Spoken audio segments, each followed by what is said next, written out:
Hello YouTubers, what we're going to do today is we are going to test out these knockoff Cricut Infusible Ink Sheets. A couple weeks ago I thought my Sublimation printer had died, and so I went onto Amazon to see if I could find something to complete my project anyway. And I came across these, and basically they're just they're a version of Cricut's Infusible Ink Sheets. They're just a knockoff brand and substantially cheaper. My printer thankfully wasn't dead, but I got these anyway and I thought we could test them out. I did a square, and so far, I mean, it worked like it was supposed to. We're gonna make a garden flag and see how it goes. So, let me show you what you need.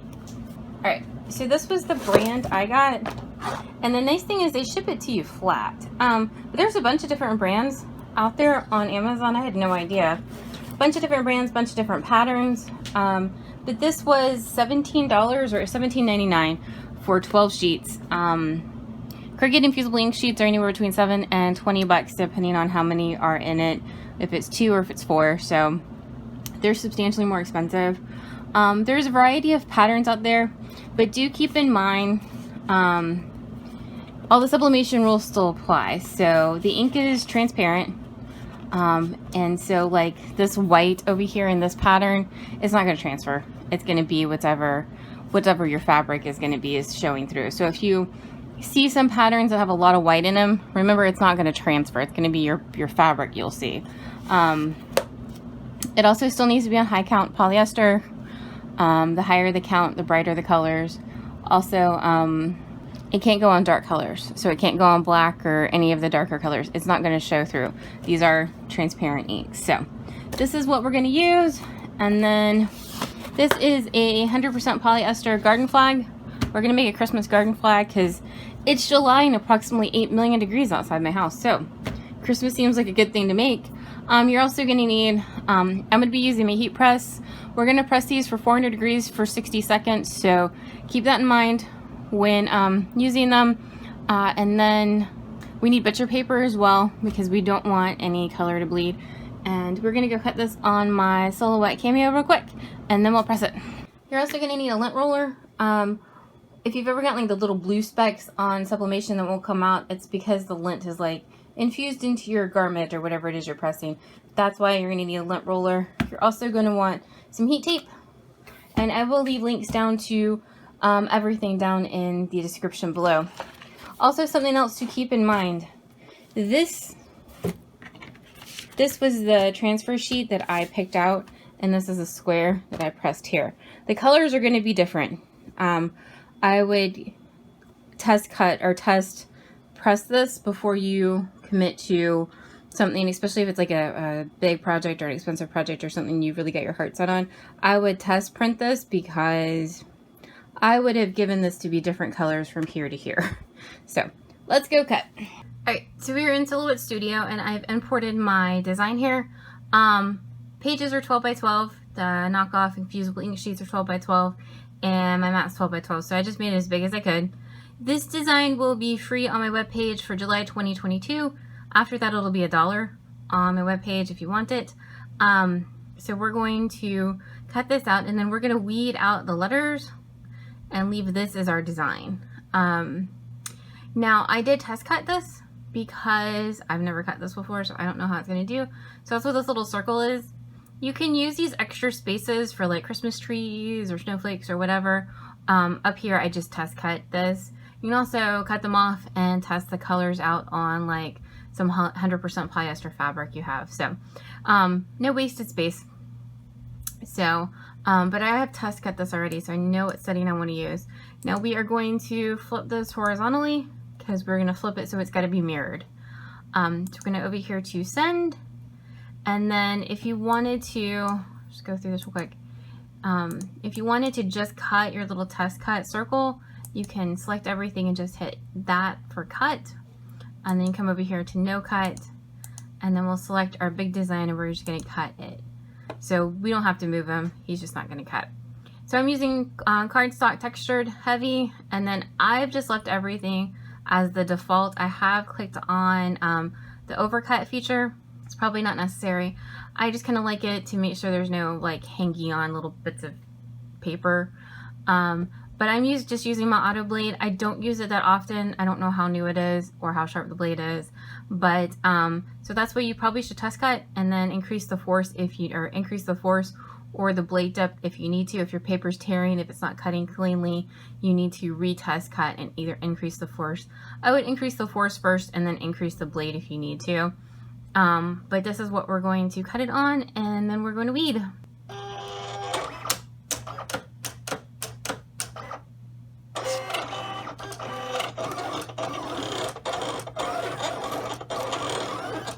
Alrighty, so it's done cutting. Also, because this just happened to me, make sure you have all the room out the back of the machine because it's going to come all the way through. Hopefully we're okay. It hit the stand behind me, behind the machine. Before you take it out, weed a little bit of it and make sure that it is cut cleanly. If it is not, you can send it back through the machine. Don't unload. You can go adjust it and send it back through and have it cut it again if it hasn't cut cleanly your first time. But mine has, and we're going to go weed. So like I said over there, we're going to weed out all the bits and the words here and then leave our pattern on the outside. Now, something else I probably should have mentioned over there. This turned out okay, but realistically, I probably should have slowed down the machine. A lot of this little detail doesn't want to cut when the machine's moving faster. So if you have a detailed design or if you're going to cut this smaller, highly recommend slowing the machine down.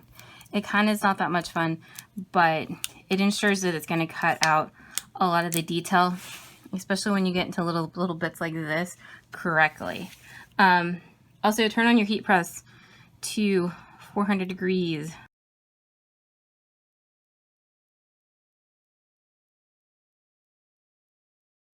Alright, so the reason that I weeded it on the mat was because the minute I take it off, it's going to curl.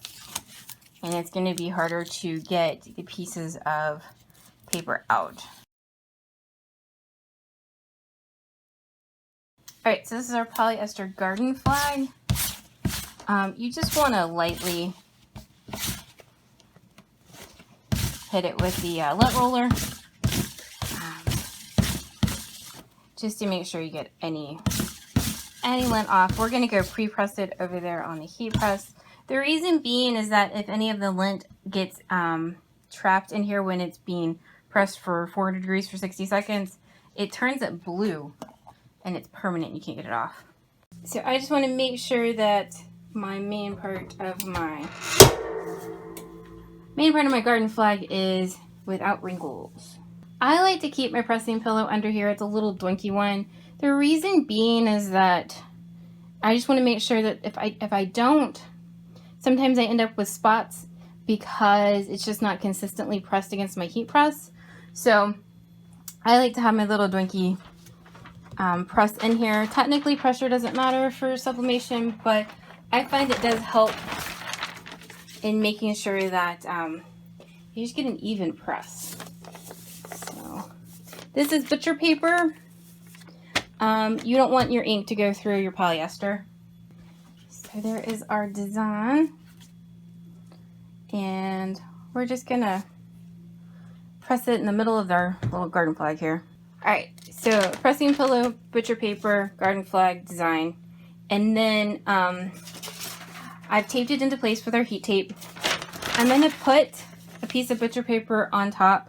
Now, technically, you shouldn't need it, especially with the plastic sheet that's on these. However, I'm not that brave with my heat press.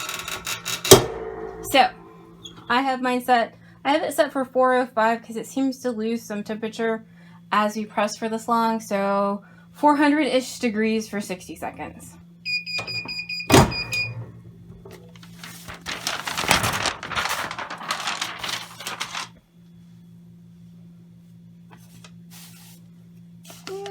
It's hot.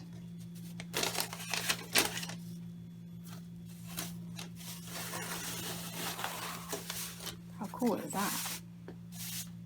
Alrighty, there we go. I'm so excited. It doesn't take much. Now, I do have some schmutz on the outside of the design. I don't know, honestly, if it's from... See, I have some little schmutz there. I don't know if it's from my butcher paper, the paper itself, my press, this guy, if I just melted it, I don't know. but I did want to show you that there was some smuts on, and it seems to be on the outside of it. I don't know why. It is very subtle, so I don't know, but I did want to show you that I did have that. I also wanted to show you a couple of my mess ups because there's always some of those, and if you make it to the end, you probably want to see some of our mess ups too. This one I cut wrong, and I did want to show you, I just pressed the corner, but that's what it pressed at, and that's what it looked like. But I think the colors are really deceiving on these, to me it seems like, but I thought that was really cool. And here's another one that I may have forgotten to mirror. So, see, I didn't have any smuts on this one, so I don't know where the smuts is from, but I did want to show you a couple of my mess ups too. But yeah, I think it's an option. If they have a pattern that you like, or you want to try some other different kinds of colors that Cricut doesn't have.